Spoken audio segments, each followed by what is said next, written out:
Como venimos diciendo, capítulo 14, estamos ya dentro del área de la cristología, la doctrina de Cristo, y estamos en la segunda parte. Creo que en total son 4 o 5 partes, así que vamos a seguir hablando y profundizando en Cristo. Lo estuvimos la semana pasada hablando sobre la persona de Jesucristo como Hijo de Dios, como Dios Hijo y también como persona. Entendemos la Trinidad, pero hoy vamos a hablar de posiblemente uno de los capítulos más importantes que tenemos en todo el libro, porque es la expiación de Cristo. Vemos en primer lugar el motivo y la necesidad de que exista una expiación. Como todo esto va a estar por YouTube, luego todas las cosas las podéis luego tomar nota si queréis o buscar, así que no nos afanemos en escribirlo todo. Si no podemos, no pasa nada, luego lo podemos ver. La pregunta es, ¿qué significa expiación? Es una palabra que está en la Biblia, así que no es una palabra inventada por ningún teólogo. La expiación, dice, es la obra que Cristo hizo en su vida y muerte para lograr nuestra salvación. Y a esto todos decimos amén, porque estamos felices de poder experimentar esa obra de Cristo en la que nos ha salvado. Pero, entendiendo la definición, tenemos que ir a la causa. ¿Por qué lo ha hecho? ¿Por qué Dios ha expiado? ¿Y por qué ha ocurrido esto? Porque el carácter de Dios es este. ¿Cuál es el carácter de Dios? De tal manera amó Dios al mundo. Juan 3:16, el amor de Dios fue tan grande y nos vio, como hemos hablado en Marcos 6, con esa misericordia de ver a su creación perdida en delitos y pecados, que ha decidido que enviara a Cristo para morir por nosotros. Así que como nosotros no podemos estar unidos con Dios por causa del pecado, Él busca una forma para tenernos unidos a Él, para atraernos. Como dice Romanos 6:23, el pago del pecado es la muerte. Es decir, nosotros merecemos morir porque hemos pecado. Que no se nos olvide esto. Merecemos morir, pero la justicia de Dios, ¿cómo funciona? Él se pone en nuestro lugar. Él dice, tú mereces morir, pero me voy a poner yo en ese puesto. ¿Cómo se explica? Pues con una palabra que luego vamos a mencionar, pero que también es una palabra bíblica, que es la propiciación. ¿Qué significa propiciación? Bueno, de una forma muy sencilla, es un sacrificio que toma para sí el castigo. Es decir, Cristo se muere en la cruz, toma ese castigo, lo hace suyo, para que Dios sea propicio, sea favorable, nos acepte. ¿Ves? Sea propicio favorablemente dispuesto hacia nosotros. Es decir, Dios nos ve como pecadores, hay una distancia, no puede unirnos porque Él es santo, perfectamente santo, y nosotros somos pecadores, pero para que Él nos acepte, Él sea propicio a recibirnos, Cristo paga por nuestros pecados. Lo entendemos, ¿no? Yo sé que no es lo más fácil dentro de lo que hemos estado viendo, pero por lo menos que nos suene y que entendamos un poco esas palabras. Así que para que Dios sea propicio, tiene que haber un pago por la deuda, porque no puede ser de otra forma. En Romanos capítulo 6, versículos del 25 al 26, lo explica de una forma muy importante. Lo vamos a leer. Dice, por cuanto todos pecaron, están destituidos de la gloria de Dios, pero siendo justificados gratuitamente por su gracia, mediante la redención que es en Cristo Jesús, a quien Dios puso como propiciación por medio de la fe en su sangre, para manifestar su justicia, a causa de haber pasado por alto en su paciencia los pecados pasados, con la mira de manifestar en este tiempo su justicia, a fin de que Él sea el justo y el que justifica al que es de la fe en Jesús. Bueno, esto tiene muchísimo contenido. Conforme lo vas leyendo hay más cosas, pero resume lo que es la expiación. Primero, todos hemos pecado y por eso no podemos estar con Dios, estamos separados. Pero no es que a Dios se le olvide el pecado, hay que cumplir con la justicia de Dios. ¿Pero cómo la cumple? Gratis, por su gracia, mediante la obra de Cristo. Así que el pago del pecado se hizo, pero lo hizo Cristo por nosotros. Por lo tanto, Cristo fue usado por Dios para que Él sea propicio para aceptarnos, para de alguna forma ablandar ese corazón cumpliendo con la justicia. Y así es como se manifiesta. Dios no acepta el pecado, sino que lo paga en Cristo. Hablo del nuestro. Así que, al final, ¿qué ocurre? Dios es justicia, es decir, Dios es justo y Dios es el que justifica. Es decir, a fin de que Él sea el justo y el que justifica al que es de la fe en Jesús. Dios sigue siendo justo, lo que pasa es que es Él el que se encarga de pagar la deuda, de solucionar el problema. Es lo que viene diciendo. Y en cuarto lugar, nos preguntamos, ¿era necesaria la expiación? ¿De verdad era necesario que Cristo muriese en la cruz? Bueno, para Dios no era necesario. Es decir, podía habernos dejado. Ahí estáis. Habéis pecado, estáis separados de mí, allá vosotros. Podía haberlo hecho. No está obligado a hacerlo. Pero toma la decisión, por amor y misericordia, de salvarnos. Así que eso es nuestro agradecimiento. Gracias, Padre, porque sin que fuese obligatorio para ti, tú has decidido hacerlo, salvarnos a nosotros. ¿Cómo lo hace? A través de la expiación, que es la obra de la muerte y la resurrección de Cristo. ¿Cómo lo resumimos? Que aunque la expiación no es necesaria para Dios, Dios lo hace necesaria para la salvación. Es decir, Dios utiliza el método, que es la expiación, para que podamos ser salvos. Hay muchos textos en los que podemos hablar de ello. Por ejemplo, Mateo 26, 29. ¿Qué es lo que dice Jesús? Señor, que pase esta copa de mí. ¿Os acordáis? Señor, Padre, no quiero morir en la cruz, no quiero sufrir. Era alguna forma lo que estaba diciendo. Pero ¿qué es lo que dice después? Señor, Padre, que se haga tu voluntad. Hay una voluntad que es que Cristo muera por nuestros pecados. Lucas 24, 25 al 26. Era necesaria la muerte de Cristo para que Él se llevase nuestro pecado. Si no, nosotros lo seguiríamos teniendo. No hay obra que podamos hacer para limpiarlo.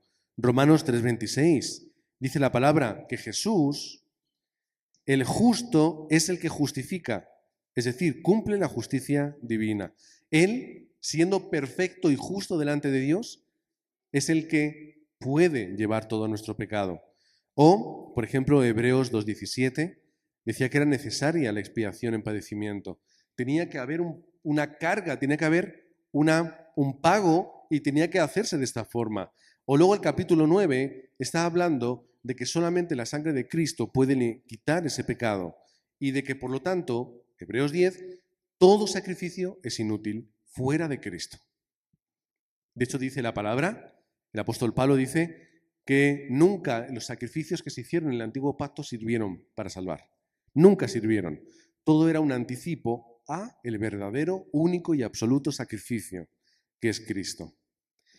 Por lo tanto, nosotros tenemos que entender dos puntos que esto, yo sé que teológicamente es un poco complejo, pero se puede entender. Primero, la obediencia de Cristo por nosotros. Cristo obedeció activamente, pagando por nosotros. ¿Cómo lo explicamos? Pues nosotros, para ser justos en un principio, incluso Adán y Eva, teníamos que obedecer a Dios para ser propicios.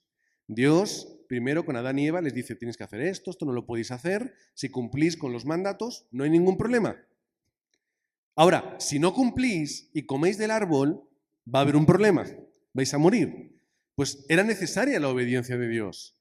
Ahora, nosotros no podemos obedecer perfectamente. ¿Quién es aquel que obedece perfectamente? Es Cristo. Por ello, Cristo tenía que vivir una vida perfecta en obediencia, dentro de la ley moral de Dios. Siguió esa ley y todas las leyes que se habían establecido en aquel tiempo, en aquel pueblo, de una forma perfecta. Jesús lo hizo perfectamente. Vivió una vida perfecta a los ojos de Dios y a los ojos de lo que estaba ahí. Por lo tanto, todos esos méritos cuentan para nosotros.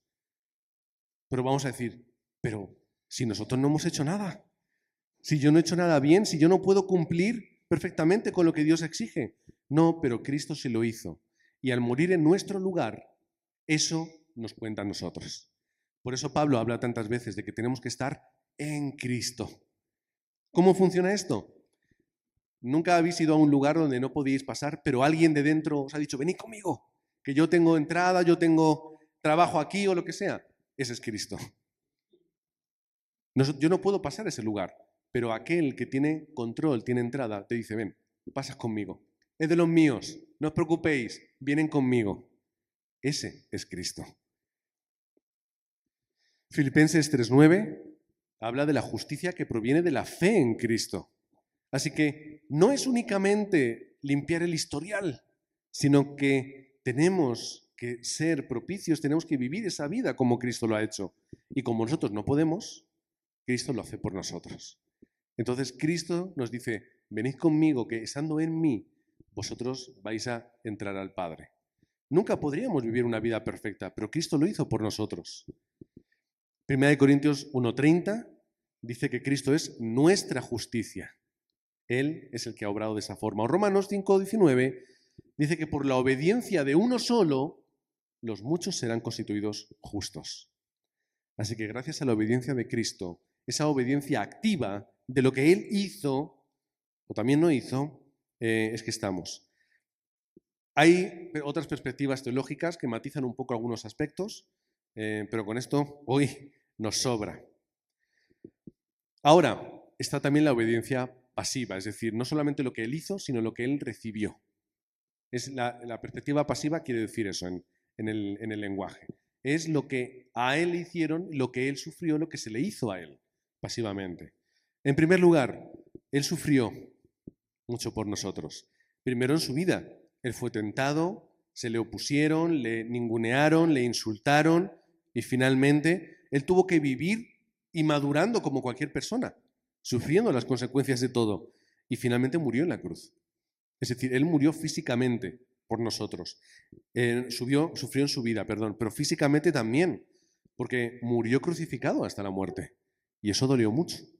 Solamente con ver la película de la Pasión de Cristo, película que es muy difícil de ver porque es lo que le ocurrió a Él de verdad, de una forma muy realista.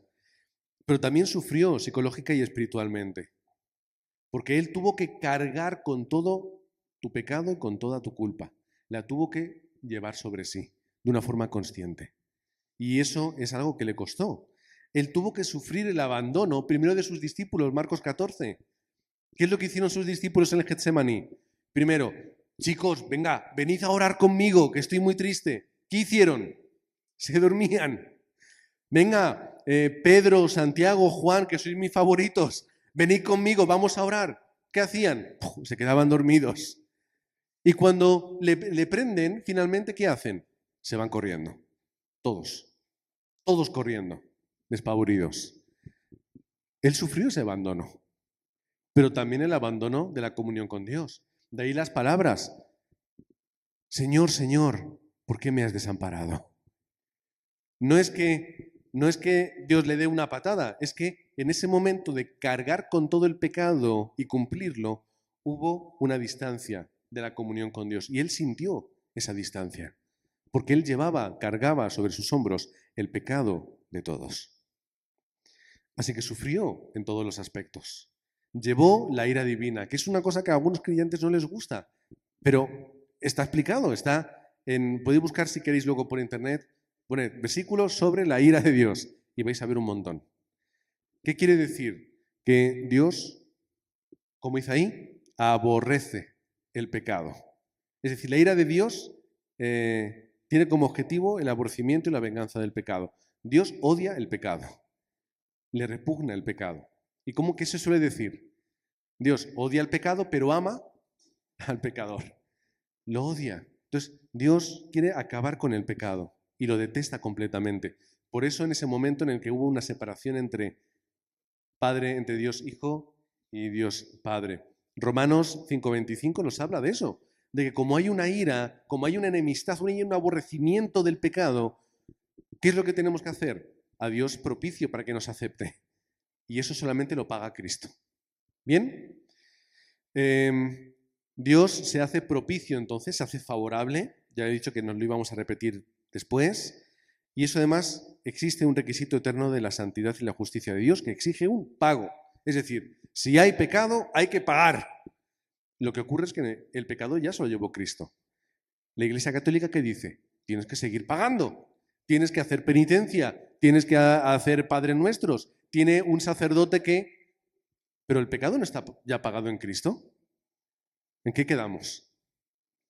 ¿Hay que seguir pagando o no?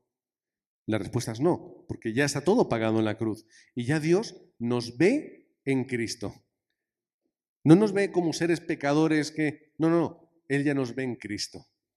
Nos ve sin pecado, nos ve sin mancha, nos ve perfectos, tal y como Cristo ha pagado por todo. Por lo tanto, entendemos que dos términos que alguna vez nos aparecerán por aquí y por allá para que lo entendamos es la sustitución penal. Es decir, hay una pena que pagar, Cristo se pone en nuestro lugar. Así de fácil. Y luego también se habla de una expiación vicaria. ¿Quién es el vicario? El que representa o sustituye. Pues ya está. Cristo es nuestro vicario, el que está en nuestro lugar.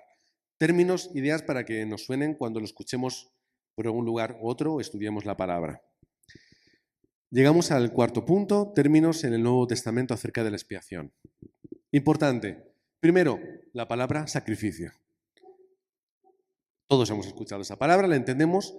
Entonces, ¿cuál es el problema? Que yo merezco morir por el pecado. Romanos 6:23, la paga del pecado es muerte. Y si yo peco, merezco la muerte. Pero, ¿cuál es la solución? Que Cristo se sacrifica por nosotros para limpiar nuestro pecado. Hebreos 9:26, se presentó una vez para siempre por el sacrificio de sí mismo para quitar de en medio el pecado. Bien, el sacrificio de Cristo resuelve el problema. Ahora, la palabra propiciación, volvemos. Yo merezco sufrir la ira de Dios por el pecado, porque yo he pecado contra Él y merezco un castigo. Merezco la enemistad y la distancia. 2:3 de Efesios, porque éramos por naturaleza hijos de ira. Pero ¿cuál es la respuesta? ¿Cuál es la solución en Cristo? Que murió para hacer a Dios propicio, muriendo y pagando por nuestros pecados. Juan, o primera de Juan 4:10, en esto consiste el amor. No en que nosotros hayamos amado a Dios primero, sino en que Él nos amó a nosotros. Que no esto comienza en nosotros, que siempre comienza en Dios. Y además, para obrar en amor, envió a Cristo en propiciación por nuestros pecados. Murió en su lugar para pagar y calmar esa ira y podernos unir. Así que tenemos el problema y la solución dentro de la propiciación, pero también en la reconciliación. Porque hay un problema, que nuestros pecados nos separan de Dios. Eso ya lo sabemos todos. Romanos 3:23. Por cuanto todos pecaron, están destituidos de la gloria de Dios. Mi pecado me separa de Dios. No puedo estar en la gloria porque yo soy un ser sucio y pecador. Pero ¿cuál es la respuesta en Cristo? Que Él elimina lo que nos mantenía alejados y nos une, nos reconcilia. Reconciliación. Primera de Juan 4:10. Todo esto proviene de Dios, en quien nos reconcilió consigo mismo por Cristo. Creo que la cita está mal, así que luego me tocará buscar de dónde sale este texto, porque tengo la cita del anterior. Así que bueno, luego lo resolvemos. Y finalmente la palabra redención. Hay un problema. Estamos en esclavitud al pecado y al reino de Satanás. El ser humano está así. Efesios 2:3. ¿Cómo estábamos en otro tiempo? Siguiendo la corriente de este mundo conforme al príncipe de la potestad del aire, que es Satanás. Bien, ¿cuál es la solución? Cristo nos redimió pagando un precio por nuestro rescate. Es decir, cuando estábamos atados por la obra del enemigo, Él paga un precio para rescatarnos. No se lo paga Satanás. La justicia es de Dios. Él nos quita de los brazos del enemigo y nos hace hijos. Marcos 10:45. ¿Por qué vino Cristo? No para ser servidos, sino para servir. ¿Cómo? Dando su vida en rescate por muchos, por todos los que aceptamos esa obra. Por lo tanto, entendemos estos términos que entran dentro de la expiación y que nos hablan de la obra perfecta en Jesucristo. Ahora, vamos a ver cómo hemos hecho hoy. otra forma de ver ese triple oficio de Cristo. ¿Cuál es el problema que tenemos como seres humanos? Primero, estamos en tinieblas, perdidos y esclavizados. ¿Cuál es la solución? Que Jesús es el profeta que nos anuncia y nos guía hacia la respuesta. Ahora, estamos muertos y atrapados por el pecado, pero Jesús es el sacerdote que lo expía, lo sana, lo limpia, lo quita. Y finalmente, estando bajo el yugo del diablo y del destino del infierno, en tercer lugar vemos que Jesús es el verdadero rey que aplica la salvación y la guarda. Por lo tanto, como somos hijos del rey, nada ni nadie nos puede arrebatar de su presencia ni de su gracia. Y la salvación, ¿dónde está? Guardada por él. Nada ni nadie nos la puede quitar, ni nuestra torpeza. Estamos en Cristo, somos salvos. Por lo tanto, os bendigo el nombre de Cristo para que podamos vivir y disfrutando de esta expiación de Cristo. Yo sé que hoy era un tema más técnico que aplicable, así que me vais a disculpar por ello, pero creo que es importante colocar todas las cosas en orden y entender todos los aspectos para que cuando vayamos a la palabra y nos encontremos todas estas cosas, sepamos entenderlas bien y sepamos también poderlas compartir, por lo que lo siento si ha sido un poco pesado, más que otros días, pero hay que hablar las cosas claras, profundamente, tal y como la palabra nos la enseña en esos versículos que hemos visto.